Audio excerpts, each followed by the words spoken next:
You know him, you love him, you're gonna want more of him. Here he is now, it's Chatting with Colin. Hello everyone, it's Thursday, September 26th, and I know that it's the 25th. I'm a day ahead of myself. I know that we just did a podcast earlier this week on Tuesday, but I'm going on a cruise on Saturday for a week, and I didn't want you guys to miss out on another Chatting with Colin episode, and there's a very special event coming up beginning October 3rd. So I want to talk to our guest about that. I hope you guys are all doing well. I hope you're going to go to the Wicked sing-along movie on Saturday at 6:30 on the Bramford Green. Can't wait to see all the pictures and videos. Like I said last episode, sing loud. I'm going to add sing proud and sing strong.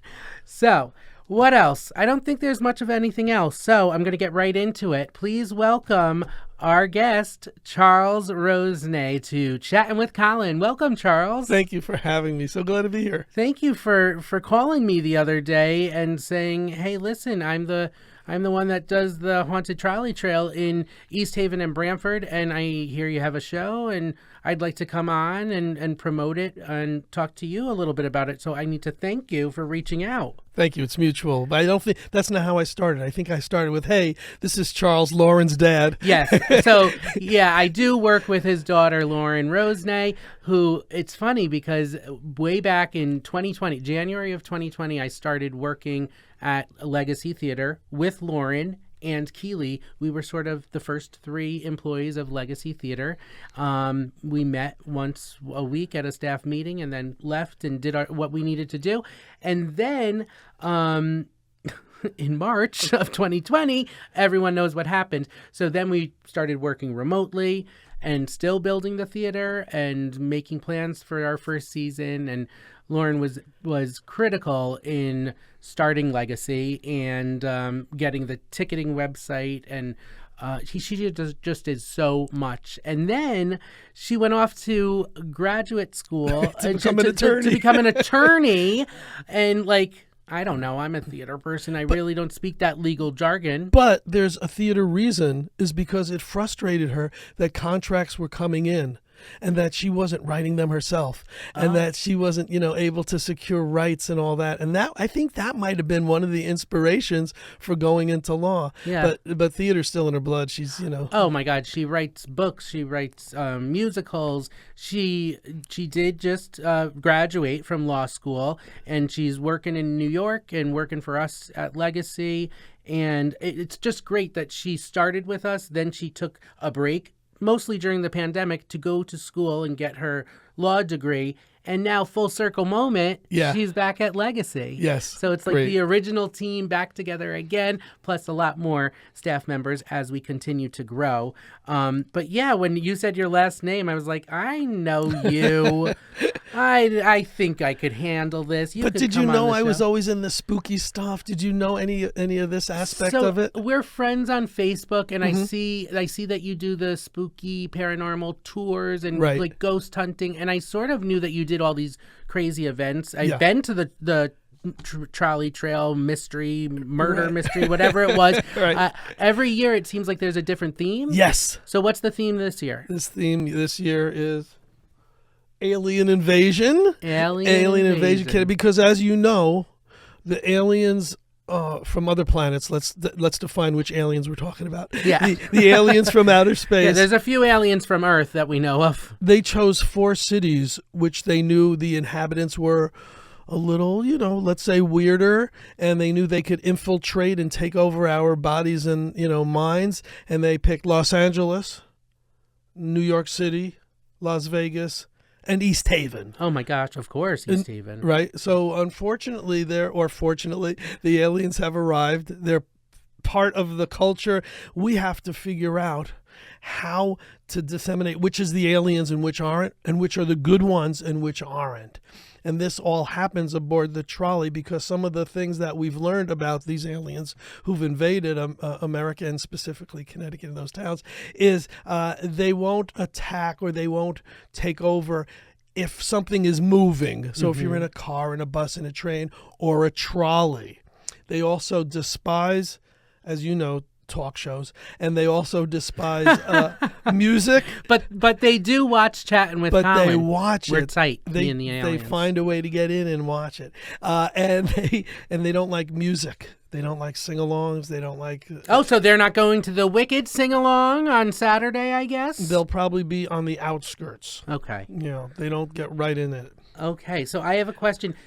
How many years have you been doing this trolley October Halloween event? Trolley pretty much since COVID, because before that I owned Fright Haven, which was Yes. an indoor haunted attraction, which was in Stratford, and before that West Haven. And I love the jump scares and creating ways for people to look this way but then get scared from that way. Yeah. So that was always but when I sold Fright Haven, I was no longer involved with that. Took a few years off for COVID, and then I came back, and the Trolley Museum used to have something called Haunted Isle. Yes. Where the scares were in the forest and in the woods. Yeah. And very dangerous people, tripping and spraining ankles and all that. And I don't think the city loved it all that much. So the whole concept was, Charles, can you come up with a way to have something on board, make it special, make it fit Halloween?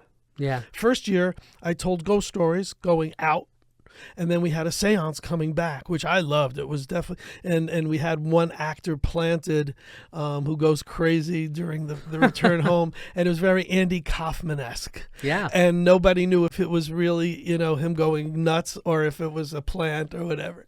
The second year we tested the murder mystery, and it was metz, but people liked it. And last year we really fine-tuned Halloween-themed murder mystery with X amount of actors. You know who was the actor on board, and everyone who's on board could have been the criminal, could have been the killer, and then we figure out who it is. And so I said, I love the murder mystery theme, but what can we do differently? And once we heard that the aliens invaded, it all made sense to make that the theme this year. Yeah. People love it. It's so funny because, as you know, I'm a theater director, and the way you're talking is very theater directory. Yes. And I'm very interested in how many people, it's a huge endeavor you do, how many people are working behind the scenes to create the set and the experience and everything, but then how many actors do you have in it? Because I know it takes a village. Yeah.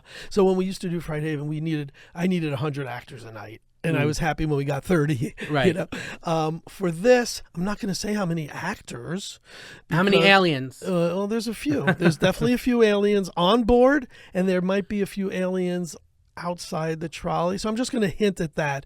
But do you know Kristen Huffman from Paradigm Theater? Oh, yeah. Yeah. So she's our artistic director. Cool. And she works the initial script, which I then tweak, and then Lauren puts in her opinion. I have two sons who give their opinion. Yeah. We added the word probing appropriately, which I wouldn't have thought of. There's a whole pre-show to this, where in the museum itself, before they get on board, there's a newscast which breaks the news of the alien invasion, and tells the people how to be safe. That's a few minutes of a production, and then we get on board the trolley and we take it from there. So behind the scenes, there's only a handful on board. We're not going to say how many, but you never know who's sitting next to you if that person is an alien. I love it. And if they're a good alien or a bad alien. And what we do is we'll get everyone involved. I mean, we'll get people. It's comical, obviously. Right. And it's very interactive. Yeah. So we love nothing more than, that person in the audience who loves to be the center of attention, to be that. And then the one who's just won't look at you. There's always that person, don't pick on me, please don't pick on me. Don't make eye contact. I hate interactive theater. We get them involved.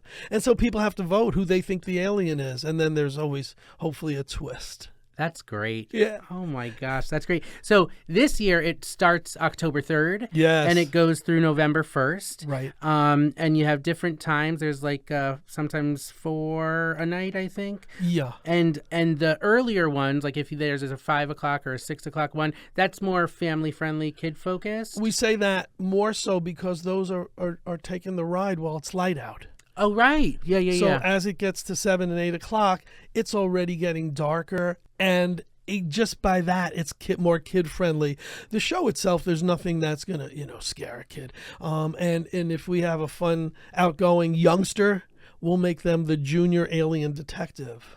So we'll get them involved in the show, take notes, or who do you think is the alien? We did that last year and it was very successful. So we want to make it family friendly. We want kids to be involved and we want them to be part of it. So this is the flyer, and if they want more information, they go to hauntedtrolley.com. TheHauntedTrolley.com, yes. TheHauntedTrolley.com.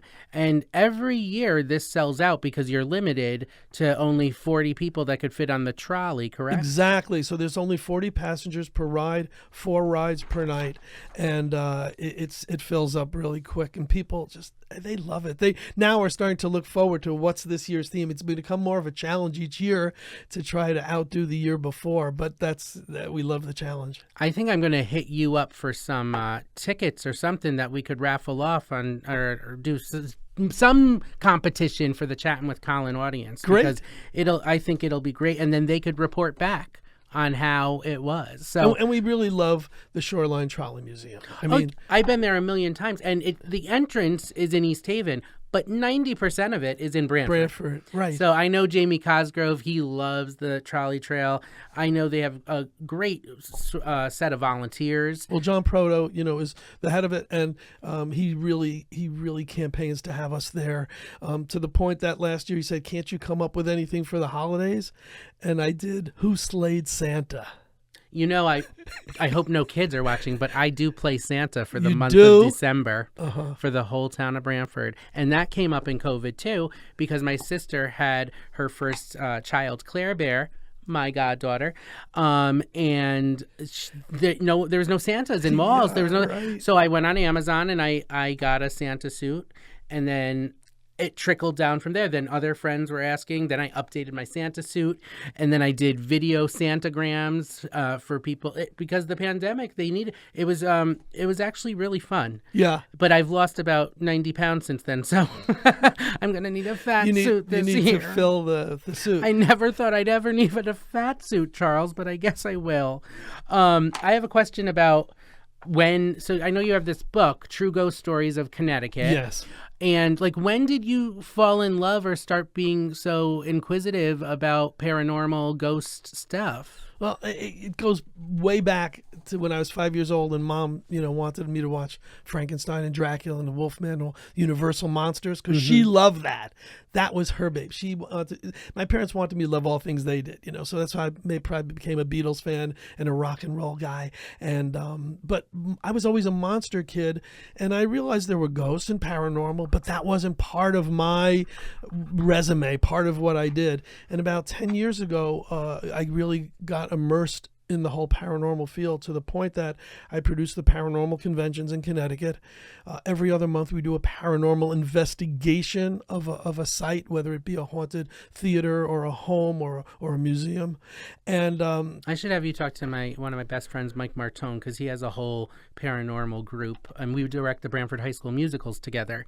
And you know what? To be quite honest, it's not my thing, but it is his thing. So I might connect you guys together. Well, it's interesting about that book because I'd done some research, and I found that there was a ton of books, not just in Connecticut, but every state, that would list what was the haunted attraction. Well, I'm sorry, haunted attraction is different than a haunted house. What was the haunted place, and what was its history? Why was it supposedly haunted? I didn't want to read that. What I wanted to read is what happened to you, what happened to me, what happened to our viewer when they were at that location. What was their experience at Dudleytown? What was their experience at the Ansonia Opera House? And so this book compiles my experiences and experiences from paranormal experts, everyday people, and what happened to them when they were at these supposedly scary places. The cover is I'm really proud of, because if you look very closely, there's an upper balcony, and that is the Ansonia Opera House. And I took a bunch of pictures of this door where only the light shone through. We weren't allowed up there. It wasn't safe enough. And after 20 pictures, in one picture was that shadow figure. And I said, wow, I have a cover for my book. That's amazing. Because they do say that every theater is haunted. Which is why we have a ghost light, right? Which is why we have a ghost light at the end of the night. Whenever we're not in the theater, there's never a light off. You put the ghost light out on stage to make sure the ghosts keep everything safe. And, the Palace Theater is set to, in New York City, is said that the ghost of Judy Garland is there. What do you know about, or do you have any philosophy about why most theaters have ghosts, or have you ever? I absolutely do. Yeah, tell me everything. I feel, and this is my theory, that the most haunted places are perhaps the places that people loved the most. So where is their spirits? In homes, of course. In homes, in schools, in churches, in theaters. Wait, these are the places that people don't want to leave because their best memories are in places like theaters and in their homes. That makes so much sense. Right? And so there's two schools of thought. One is that they're there, they're happy, they don't want to leave. They're not doing anyone harm. If they're spotted once in a while or if they move a spoon, so be it. The other thing is that maybe they don't know they can cross over. And that's when paranormal experts come in and hopefully do a good deed and help them cross over because they don't know that they can. And that's a whole new realm of the paranormal and the whole supernatural bit. But, I have a partner, Thomas Gormley. We're the shaman and the showman. And you know which one I am, of course. Yes. But he's the real deal. He's a paranormal expert. He's a true crimes expert. He's part of Ordruna, and he's the archangel of the paranormal. And he can go into a place and know if someone has to cross over, if something has to be done. And I've just really embraced the whole field.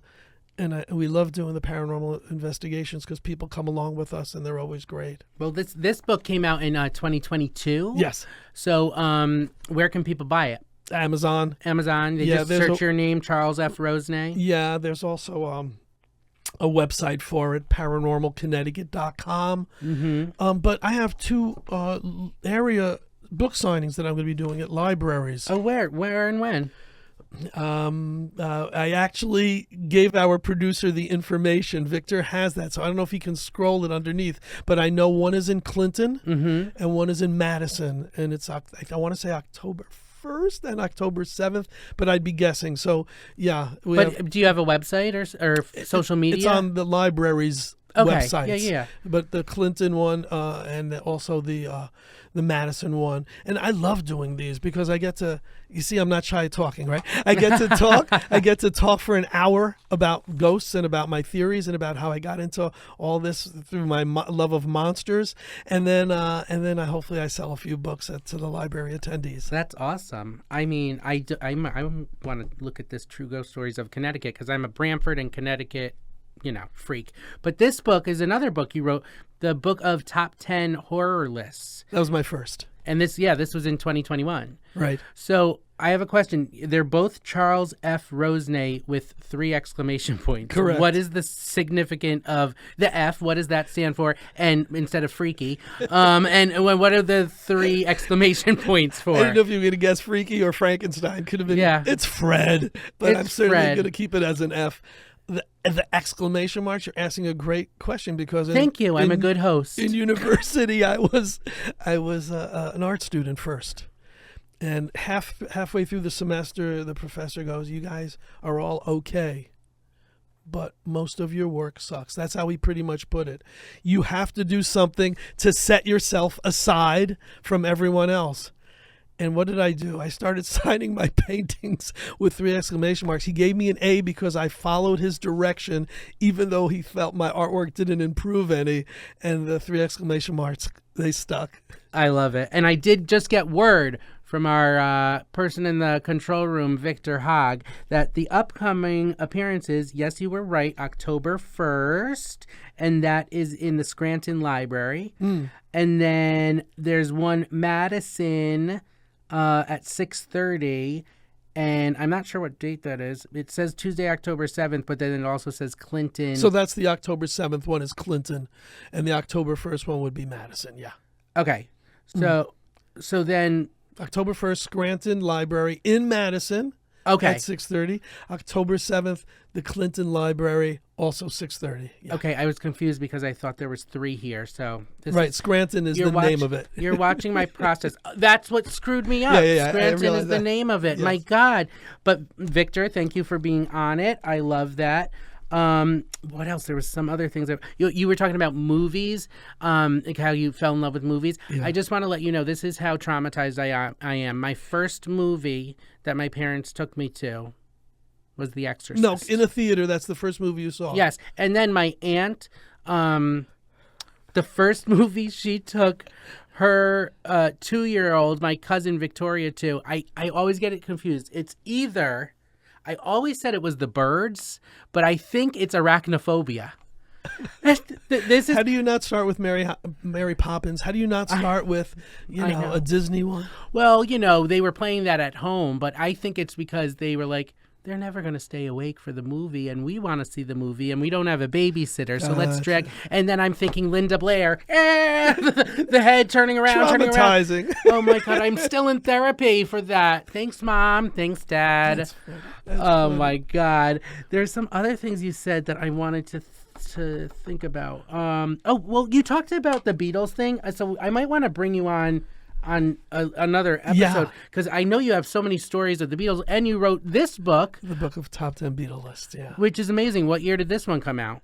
That came out after the horror one, because putting out the horror one, my Beatle people, I have 2 worlds, my monster horror world and my Beatles rock and roll 60s world. And when I put out the horror book, people were like, how dare you put out a book and it not be a Beatles book? So it made sense to follow it up. And this was during COVID. I mean, I DJ for a living, parties and all that. I wasn't able to do that. You're like me. You wear so many hats. Right? Yeah. So many hats. We're both, what's the word, men? There's a word for that. We're hustlers.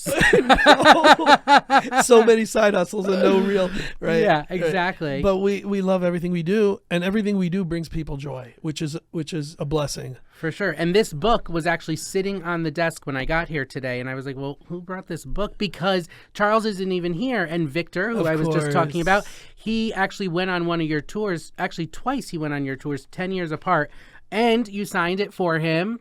That's great. You said, cheers, Charles F. Rosenay. Again, 3 exclamation points. When I signed the horror ones, it's cheers and chills. It's not just cheers. You see, I love attention to detail. I love attention to detail, Charles. That's how I knew we were going to get along. But with the tours, he went on my Beatles tour, but I also do a Dracula tour. I also bring people to Transylvania every year on, you're in shock here. Well, no, I'm thinking the real Transylvania. The real Romania. Okay. So because I was thinking Transylvania, the restaurant in East Haven, which I entertain at, and they're my sponsor. Yeah, they're sponsoring your thing. So you said Transylvania, and I'm like, well, I know these Beatle trips go to like Liverpool and a bunch of crazy places. So is he bragging about a Dracula trip at a restaurant in East Haven, which we all love? We love Transylvania, but I'm glad you go big or go home. So you do that. So the Beatles tour is every summer. And we do that in August during Beatle Week, and we'll talk about that on the next show. But the Dracula tour, we go to actually Bucharest and Sighisoara and Brasov and all these places where Vlad the Impaler, Vlad Tepes, has his history, and we combine the truth, the history of his being and his rulership with the fiction and fun of Bram Stoker's Dracula. And we do that every year since 1998, and people love it. I think there's a promo card on your table somewhere. There is somewhere. I don't know. It's this one. He comes with lots of things and trips and everything. Yeah. I love it. Wow. So what else, Charles? What else do you want to talk about? So you mentioned Transylvania Restaurant. And yes, they sponsor. They're really super people and great food. And they sponsor the Haunted Trolley. So Alien Invasion Connecticut is, sponsored by them in addition to the Shoreline Trolley Museum. But I entertain there twice a month. Which I've been doing now for 3 years. The second Thursday of every month, I do horror trivia, monster trivia, and don't judge me. And the third Thursday of every month, Monster Bingo. I am judging it. That ruined it, right? No, it's totally cool. Like I said, it's not my thing, but there is an audience for this. There's a lot of people that theater isn't their thing, Broadway isn't their thing, but that's the beauty of this world. We could all coexist together, have our own interests, and you know, it's. I love having this conversation. I think you're very energetic. You really are a go-getter. Yeah. And I think that's amazing. Going back to the ticket giveaway, this is what I thought, because this is what I'm doing during this. I'm ready. I think we'll release the episode today, even though I was going to wait till we're on the cruise, but why not just release it? Because we want people to start buying tickets. And I'll tag you in the post, and we'll ask the people to share their most unique ghost or paranormal experience. And then maybe you and I could pick a winner or winners. We could figure that out. But this is going to be fun. Yeah. I want to hear all their stories. Yes, great idea. Yeah. And if their stories are good enough, it'll make it into the next edition, volume 2 of True Ghost Stories of Connecticut. I've definitely heard from some friends that have ghost stories, and I'm sure you'll see it on my social media, and I'm sure you're going to write about it, because again, every year this sells out. So we really want to make sure you start buying tickets if this is your thing. What else, Charles? If someone says, "Oh, I'm not going to do it, I'm too scared," that doesn't even come into play here. Yeah, it's Halloween themed, it's alien themed, but it's not scary. We make a big point of saying no one jumps out at you. Mm-hmm. There's no teenagers screaming in your ears. You don't have to run around and be chased. None of the tropes of a normal haunted attraction, which I love, but it's a separate deal here. This is a little more maybe, thinking and fun. Yeah. And comedy. Yeah, and so you have this alien behind you. What's the story? Does he or she or it or they, them, there have a name or a story? Yeah, that's Gary. That's Gary, and what's his He's deal? just a friendly guy, and he's will once in a while give me a heads up if there's a dangerous alien in the area. Oh, that makes sense. Yeah, because they've been here much longer than we know. We only know of the current invasion, which are the bad ones. The good ones have assimilated, and they're part of. What are you looking at me? I'm winging this here. No, I love this because I'm looking at you like you DJ, you host bingo, you host trivia, you go on tours for the Beatles. Sure. I'm sure you do a million other things, and it literally sounds like me, just with a different subject matter. And one of my greatest treats was when Joan Joyce was at the Legacy Theater. Yeah. And our author, who acted every single night, couldn't be on this last night.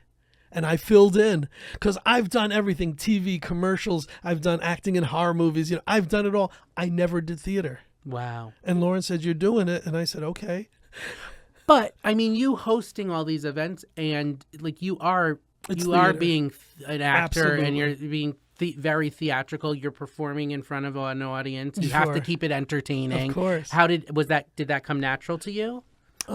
So being a DJ and having to ad lib in front of a crowd and get everyone dancing and having fun, my show isn't just spinning. It's making the people have fun and comedy and throwing out lines. And I started in a nightclub in New Haven where I was on a stage doing costume changes. It was unheard of. Wow. And so I had a lot of fun doing that. And that's sort of not being shy, not being, I want to be in front of a microphone. If it's 10 people or 1,000 people, I'm going to find a way to entertain them. On a Beatles tour, I once was an MC in front of 100,000 people introducing bands. And that's a joy for me. And you give me the opportunity to ad lib, I'll usually screw up, but I'll have fun doing it.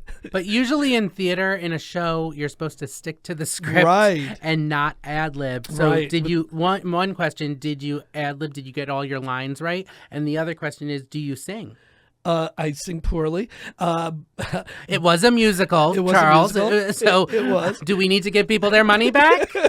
Fortunately, I didn't have to sing in that role. Good. But yeah, I give me theater anytime, and I'll jump at the opportunity. But give me a chance to ad lib outside of a scripted theater, and I'll do that as well. Oh my gosh. Well, Charles, this has been so great.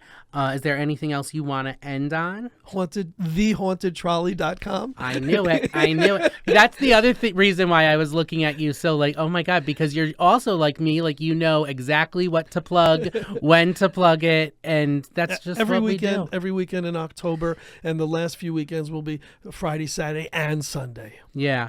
So again, thehauntedtrolley.com, and let us know your ghost, your personal ghost or paranormal stories. Give a bunch of details, and I'm sure people will want to read them. We're going to want to read them, and who knows, you might get a pair of tickets to come on the Haunted Trolley. And the whole alien invasion Connecticut theme, I think, is going to be great. Thank you. So, with that said, Charles, thanks for being my guest on Chatting with Colin. I cannot wait to talk about all things Beatle. Actually, one last question. Have you met any of the Beatles? Look at the back of the book. Oh, yeah. That's me with Paul McCartney. I got me all of them except John Lennon, and we'll tell all those stories in the future. Do you know all of their birthdays? Yeah. Okay. I was born on Ringo Starr's birthday. July 7th? July 7th. Wow. 7/7. You might be a few years younger. I'm a few years younger, yes.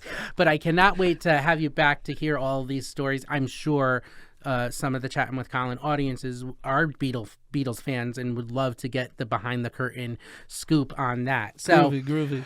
Again, I think you're amazing for coming. I cannot wait to check out the Trolley Trail event, and I can't wait to have you on again. I am so excited that you watched Chatting with Colin. I'm sure the next guest is going to be someone just as special. Thanks for watching, and have a great day.